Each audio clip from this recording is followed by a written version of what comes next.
4380 jours. C'est la durée de vie moyenne d'un chien. 12 ans. Nous aurons peut-être l'immense joie de profiter de certains d'entre eux pendant de nombreuses années supplémentaires, et la tristesse abyssale d'en perdre d'autres bien trop tôt à notre goût. Alors puisque leur route à nos côtés sera forcément éphémère, ne perdons pas de temps avec des théories vaseuses et des idées reçues d'un autre âge sur ce qu'est réellement un chien. Je m'appelle Céline Errand. Je suis éducatrice et comportementaliste canin à mon compte depuis le 1er avril 2019. Par le biais de mon entreprise Aura, accompagnement du chien de famille, j'ai pour vocation à aider les particuliers à développer leur relation avec leurs chiens, à mieux les comprendre et à leur permettre d'avoir une place pleine et entière au sein du foyer. Dans ce podcast, j'aimerais rendre honneur à celle que j'étais à 17 ans, celle qui avait soif d'apprendre mais qui n'a eu à sa disposition que des conseils défaillants. Je vous propose donc ici des ressources gratuites, développées et nuancées, exprimées avec beaucoup de tendresse et une pointe d'humour, pour permettre à toute personne intéressée de mettre un pied dans l'éducation canine sans y laisser des plumes. Et puisque la carte ne fait pas le territoire, j'inviterai à mon micro des professionnels de tous horizons pour une vision pluridisciplinaire et en 3 dimensions de nos partenaires canins. Parce que 4380 jours seront toujours trop courts, utilisons-les à bon escient pour devenir les meilleurs amis de ceux qui le sont déjà pour nous.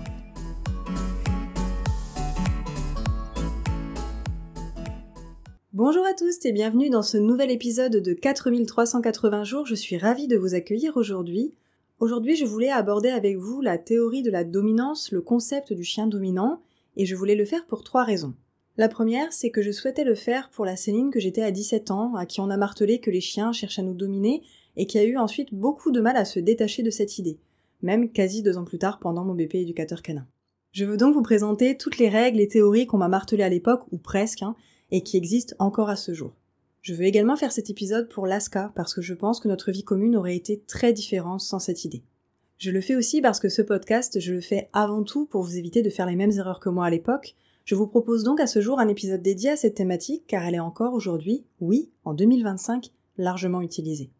Cette théorie, mal comprise et surinterprétée, est un terreau fertile pour de nombreuses formes de maltraitance, souvent appliquées de façon involontaire ou en pensant faire ce qui est le mieux pour notre chien. Donc autant, ensemble, mettre les mains dedans et faire un peu de ménage.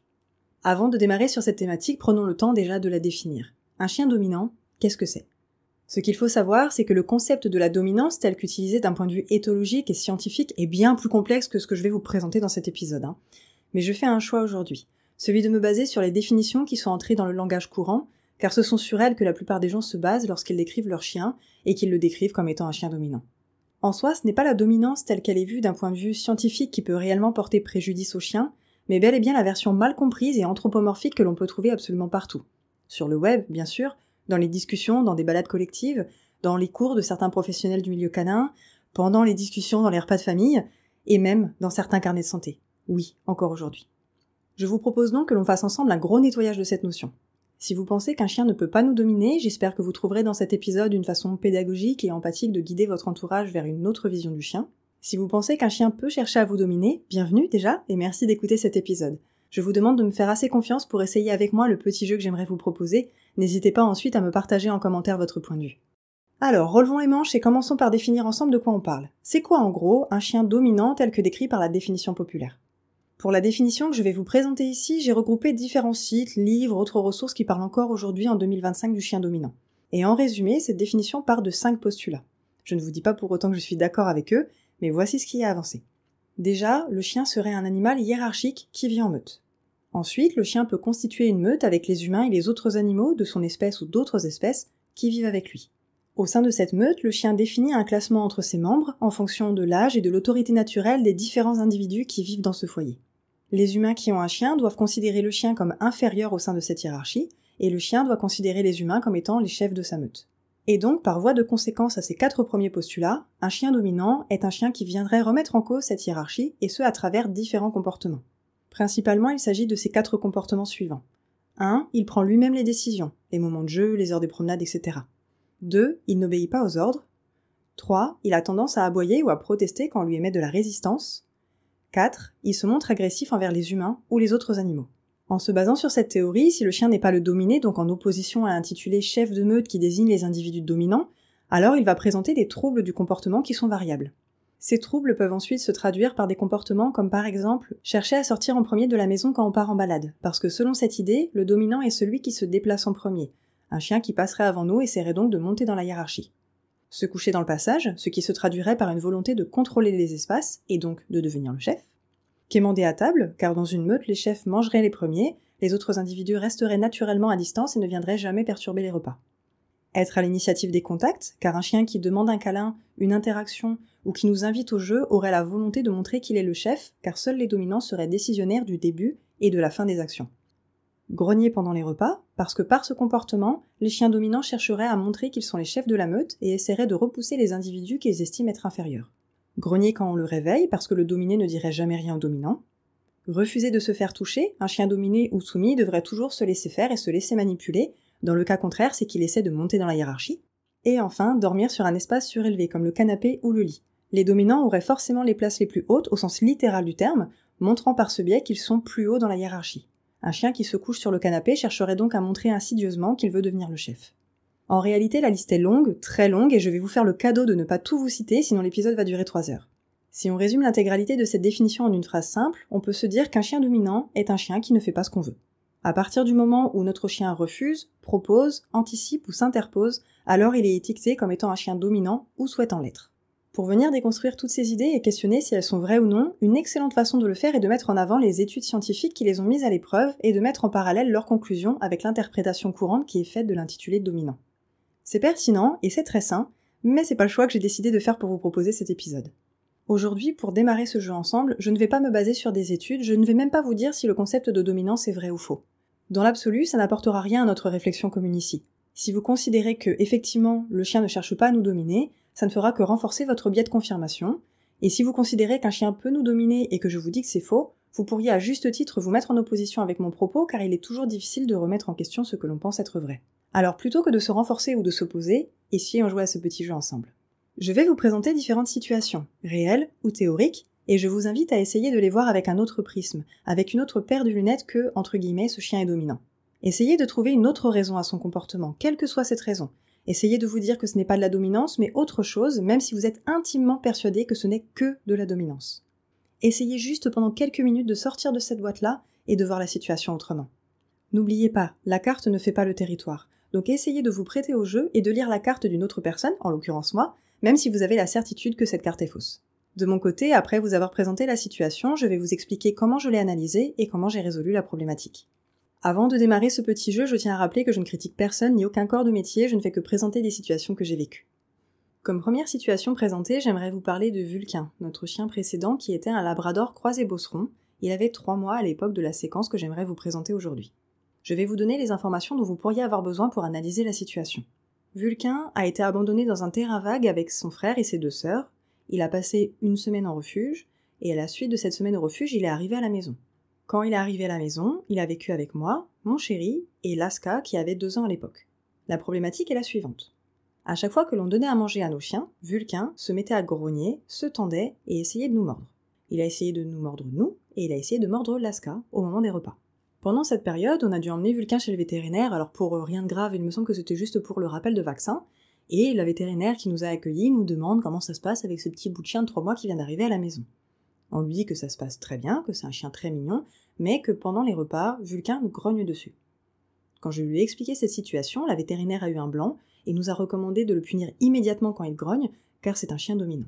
Voilà, vous avez les informations principales, vous n'avez pas besoin de plus d'informations que ça. Éventuellement, je peux rajouter que Vulcain et Laska étaient nourris au barf, donc à la viande crue. Alors c'était pas que de la viande, mais en gros, l'aliment principal c'était de la viande crue, puis ça peut vous aider à réfléchir à cette question-là, mais dans l'absolu, vous avez toutes les infos dont vous avez besoin. À votre avis, pourquoi Vulcain grognait pendant les repas ? Je vous laisse quelques secondes pour y réfléchir.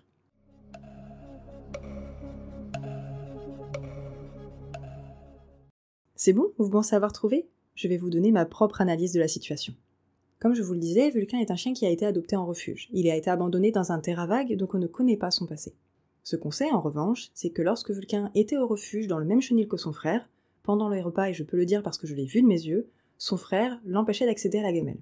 Il le rabrouait, le repoussait, il grognait quand Vulcain essayait d'accéder aussi aux croquettes. Ce que ça veut dire, c'est que, au moins pendant 1 semaine, la semaine réglementaire dans le refuge, Vulcain a potentiellement manqué de nourriture. Non pas qu'il n'était pas assez nourri par le refuge, mais simplement vu que son frère l'empêchait d'accéder à la nourriture, il est possible qu'il n'y ait pas eu accès. Ma supposition à ce moment-là a donc été la suivante. J'avais face à moi un chiot qui avait simplement peur de perdre sa ressource. Donc ce que j'ai fait, plutôt que de le punir, de le réprimander, voire de le violenter quand il me grognait dessus, ça a été simplement de lui donner des ressources quand on s'approchait de lui, et de ne surtout pas toucher à sa gamelle. Ce qu'on a fait également, c'est qu'on a éloigné Laska et Vulcain l'un de l'autre pendant les repas, de façon à ce que Vulcain se sente plus confortable et qu'il ait plus d'espace. En faisant ça, tout simplement, donc en lui donnant des ressources quand on s'approchait et en repartant immédiatement, en ne touchant pas à sa gamelle et en veillant à ce qu'il ait plus d'espace physique pour manger, le problème s'est résolu de lui-même. Et Vulcain a passé les 9 prochaines années de sa vie sans avoir aucun problème autour de la gamelle. Cette problématique qu'on a eue avec Vulcain, en réalité, c'est une problématique très commune, c'est ce qu'on appelle communément la protection de ressources. Passons maintenant à une seconde situation, toujours avec Vulcain. Vulcain était adulte à ce moment-là, il était toujours dans l'appartement dans lequel on était à l'époque, et à un moment donné, il s'est mis à aboyer quand il était laissé seul. Face à cette problématique, entre plein d'autres solutions potentielles, je suis allée voir un énergéticien pour lui demander si je pouvais trouver des pierres de lithothérapie pour l'accompagner.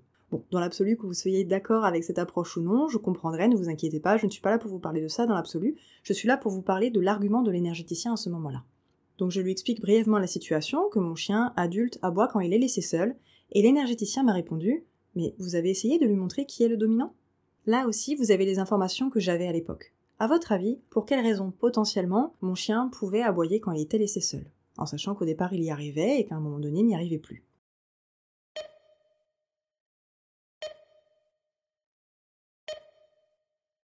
C'est bon, vous avez trouvé? Maintenant je vais vous donner le reste du contexte.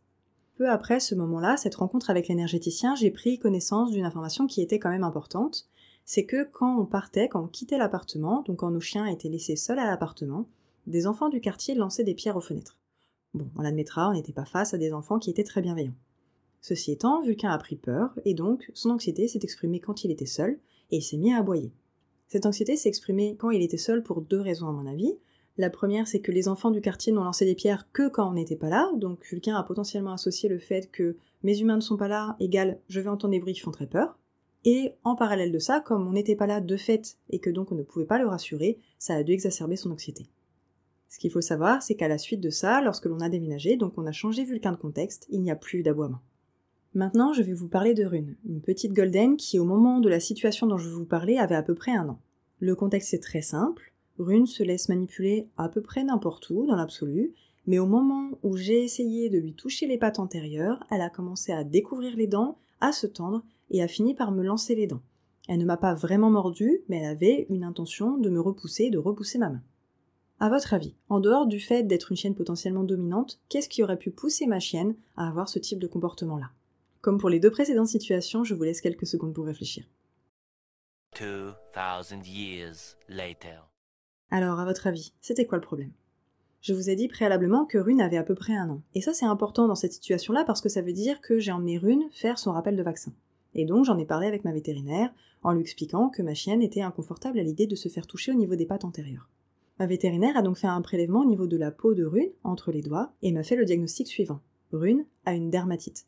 Cette problématique n'est pas particulièrement grave, c'est un problème de peau qui peut avoir plusieurs causes, en l'occurrence pour Rune, c'est très probablement un terrain allergique, et cette dermatite, elle crée des démangeaisons importantes et une sensibilité tactile. Concrètement, ce qui s'est passé, c'est que ma chienne était chatouilleuse, ça la gênait très très fort en fait, ça la démangeait, et c'était très désagréable pour elle de se faire toucher au niveau des pattes antérieures, puisqu'elle avait cette dermatite, ce problème de santé. À partir du moment où on a entamé un traitement, il n'y a plus eu de problème, et ma chienne a pu se laisser toucher au niveau des pattes sans me lancer les dents. Je vais maintenant vous parler de Laska, ma chienne, ma première chienne, ma berger blanc suisse qui avait à peu près 2 ans à l'époque et qui aboyait sur les gens qui arrivaient vers elle. Dans ces cas-là, elle se tendait, elle avait la crête sur toute la ligne du dos, elle s'appuyait sur le collier, elle aboyait et elle pouvait grogner. Un jour, à ce moment-là, un passant qui nous a croisés nous a dit qu'elle était dominante. À votre avis, pour quelle raison ma chienne Laska pouvait aboyer comme ceci vers les gens? Allez, on ne change pas une équipe qui gagne, je vous mets encore un petit chrono. C'est bon, vous pensez avoir trouvé? Je vais vous donner quelques informations complémentaires comme tout à l'heure. Ce qu'il faut savoir, c'est que Laska a eu une mauvaise socialisation, et qu'elle était de ce fait anxieuse vis-à-vis des humains. Elle a eu une mauvaise socialisation déjà à son élevage, c'est-à-dire qu'elle n'a pas vu grand-chose, et ensuite, moi, j'ai pas su gérer parce que je ne savais pas comment faire autrement, et donc je ne lui ai pas fait rencontrer grand monde, et le peu de personnes que je lui ai fait rencontrer, ce n'était pas forcément très positif. Bon, il y aurait beaucoup à dire sur l'aspect de la socialisation, il y aurait beaucoup de choses très intéressantes à partager, mais en gros, voyez les choses comme ceci, Laska a vu peu de monde, et le peu de personnes qu'elle a vues, c'était pas forcément positif. Et quand votre chien a la crête, donc il a les poils sur le dos qui s'hérissent et qu'il se fait tout gros, pensez un petit peu aux poissons globes, vous savez, les poissons qui se gonflent sous l'eau et qui essaient de se faire tout gros eux aussi pour ne pas se faire manger. Pour Laska, c'est exactement ça qui s'est passé. Laska était inconfortable vis-à-vis des gens, elle les associait à des choses pas forcément très agréables, donc elle avait peur tout simplement, et elle cherchait à repousser ce qu'elle estimait être un danger. Donc on a mis en place des choses pour lui redonner confiance, elle a été mise dans des contextes où les humains étaient sympas, bref, elle a associé les humains à d'autres choses bien plus positives, et à la suite de ça, on n'a plus eu de problème. Maintenant que je vous ai donné plusieurs situations réelles qui me sont arrivées, je vous propose qu'on déconstruise les autres idées les plus couramment avancées avec des exemples plus généraux. Prenons l'exemple du chien qui cherche à sortir en premier de la maison quand on part en balade. Je vous propose quelques pistes de réflexion toutes simples pour venir déconstruire ça. Déjà, ce qu'il faut savoir, c'est que notre chien n'a pas le choix de sortir quand il veut. Ça veut dire que notre chien, quand on lui propose une balade, c'est un petit peu son petit festival du jour. Il faut savoir également que l'écrasante majorité de nos chiens sont sous-stimulés, qu'ils n'ont pas assez de dépenses physiques et mentales. Donc l'idée même d'aller en balade, ça peut être un moment qui est attendu avec impatience parce que c'est un moment très agréable pour eux et qui leur permet de se dépenser. Donc quand votre chien cherche à sortir en premier de la maison quand vous partez en balade, ce n'est pas un chien qui cherche à être le chef de la famille, c'est juste un chien heureux de sortir et qui a hâte de le faire. Il suffit de lui apprendre à sortir calmement et ça peut se faire sans coercition ni punition. N'hésitez pas à me dire en commentaire si vous voulez un petit tuto à ce sujet. Prenons maintenant l'exemple du chien qui se couche dans le passage. Ce qu'il faut savoir, c'est que les chiens sont des animaux sociaux et ils aiment notre présence ou notre contact. Et être dans le passage, ça leur permet d'être à notre proximité et de se sentir rassurés. Également, ce que l'on peut venir questionner, c'est quels sont les couchages qui sont présents dans le foyer. Par exemple, si le seul couchage qui est proposé au chien est au fin fond de la maison, dans la buanderie, parce qu'on veut que le chien soit le dominé et donc qu'il soit isolé, il n'ira pas, non pas parce qu'il est le dominant, mais parce que c'est un espace très isolé, isolant socialement, que c'est anxiogène et que c'est inconfortable. Vous pouvez potentiellement apprendre votre chien à ne pas se coucher dans le passage ou à se décaler sur votre demande, mais gardez en tête une chose, c'est qu'il ne cherche pas à être le chef, c'est simplement qu'il a envie d'être près de vous dans l'absolu. Parlons maintenant des chiens qui viennent quémander à table. Déjà, ce qu'il faut savoir, c'est que le chien, c'est en gros un éboueur opportuniste. Ce qui est à proximité est considéré pour lui comme une ressource libre. C'est d'ailleurs ce qui a participé à sa domestication d'ailleurs. C'est le fait d'avoir pu venir dénicher les déchets des humains et donc de se rapprocher des camps. Ce qu'il faut savoir également, c'est que les croquettes représenteraient environ 90% de l'alimentation des chiens. Et soyons honnêtes, qu'est-ce qui est le plus appétissant entre une croquette et votre super bout de pizza ou votre cuisse de poulet ? Le chien n'est pas un dominant dans ces cas-là, simplement il a un sens du goût, même s'il est moins puissant que le nôtre, et il a surtout un odorat considérable. Il cherche juste à accéder à une ressource bien plus appétissante et qui pourrait l'en blâmer ?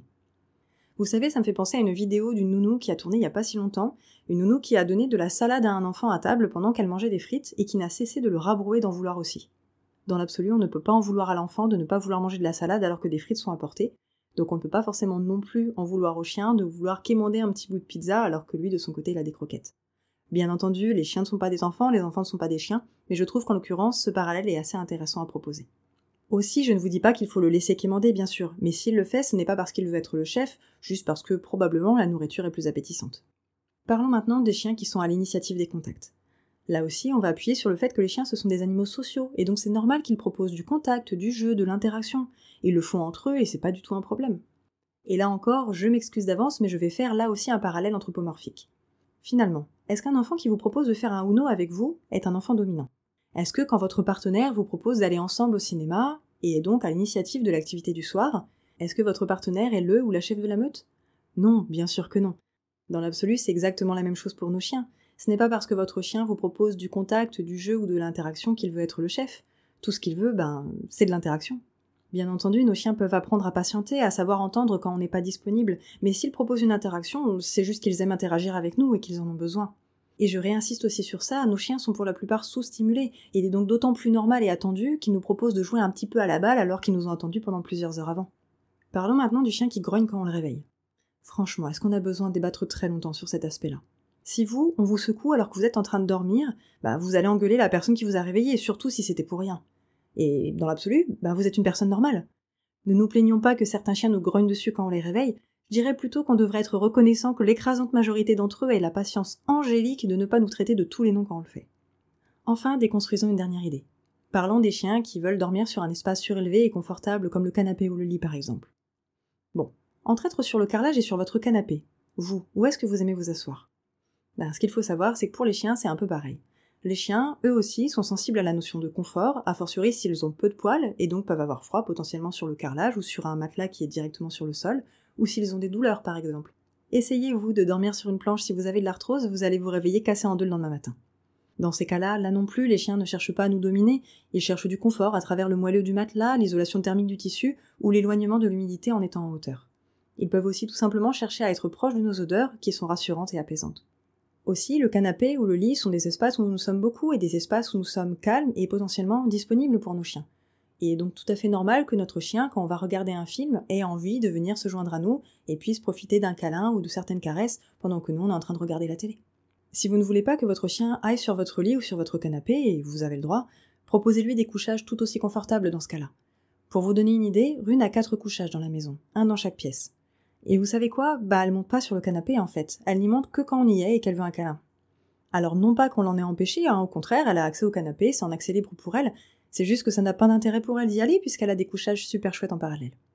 Donc si votre chien ne veut pas se coucher sur les couchages que vous lui avez proposés, questionnez leur hauteur, leur moelleux, leur emplacement, mais pas le fait que votre chien soit un dominant. Allez, à partir de maintenant, je vous propose de maintenir ce petit jeu dans le reste de votre quotidien. À chaque fois que vous voulez décrire le comportement de votre chien, demandez-vous si vous utilisez une description factuelle, comme par exemple une phrase neutre et descriptive comme « Quand j'ouvre la porte d'entrée et que j'ai mon chien en laisse, celui-ci accélère le pas et tire sur la laisse en direction de l'extérieur », ou demandez-vous si vous utilisez un mot valise. Un mot valise, c'est un mot fourre-tout, un mot qui sert à décrire de nombreuses choses qui n'ont rien à voir entre elles. Dire qu'un chien est dominant, c'est un mot valise qui vient simplifier des comportements que l'on n'arrive pas à définir ou à comprendre. Un chien cherche à passer la porte avant nous, il est dominant. Il cherche à dormir sur le canapé, il est dominant. Il grogne quand on lui donne son repas, vous l'avez deviné, il est dominant. Posez-vous toujours la question suivante. Est-ce que votre description vient simplifier le comportement de votre chien, ou est-ce qu'elle cherche à comprendre en détail les motivations de celui-ci ? Parce que si on se base sur les idées que j'ai déconstruites avec vous, j'en reviens au début de l'épisode. Un chien dominant, c'est un chien qui ne fait pas exactement ce qu'on lui ordonne quand on lui ordonne. Mais finalement, est-ce que c'est la marque d'un chien dominant, ou simplement la marque d'un être vivant, doué de sensibilité et capable de réfléchir ? Pour finir cet épisode, je vous propose cette réflexion. Pensez-vous qu'un zèbre cherche à dominer une gazelle ? Non ? Bon, un hérisson, est-ce qu'il cherche à dominer une grenouille ? Non plus ? Est-ce que vous pensez qu'un lama cherche à dominer une vache ? Toujours pas ? Vous avez raison. Vous avez raison parce que le concept de la dominance, qui est encore une fois bien plus complexe que ce que je vous présente ici, ne peut s'appliquer exclusivement que entre les animaux d'une même espèce. En fait, tout simplement, un chien ne cherche jamais à dominer un humain parce qu'il a 2 yeux, 2 oreilles, 4 pattes, un odorat et un cerveau, et qu'il sait très très bien que nous, les grands machins sans poils et aux pouces opposables, nous ne sommes pas des chiens. Le chien sait très bien que nous ne sommes pas de son espèce, alors pourquoi en 2025 nous cherchons encore à faire partie d'une meute qui n'existe que dans notre imaginaire anthropomorphique ? Bon, je pique un peu là, mais vous avez 4 heures. Donc à chaque fois que votre chien viendra présenter un comportement quel qu'il soit, que ce comportement vous convienne ou non, que vous le définissiez comme le comportement d'un chien dominant ou pas, essayez de trouver une autre raison à ce comportement, une autre façon de le définir. Parfois ce sera simple, parfois ça vous demandera de réfléchir plus intensément, mais faites-le. Croyez-moi, ça va beaucoup vous aider à comprendre votre chien et ça vous emmènera vers une vie commune beaucoup plus fluide et confortable. Vous avez entendu d'autres idées ou entendu parler d'autres comportements qui, si votre chien les présente, viendraient définir qu'il est un chien dominant ? N'hésitez pas à les partager en commentaire avec, bien sûr, votre analyse de ce que vous pensez être les vraies raisons qui l'ont poussé à présenter ce comportement-là. Si cet épisode vous a plu, ou si dans votre entourage vous avez des personnes qui pensent qu'un chien peut chercher à vous dominer, n'hésitez pas à partager cet épisode. Merci beaucoup de m'avoir écouté. Prenez soin de vous, prenez soin de vos chiens. Des bisous sur vos truffes!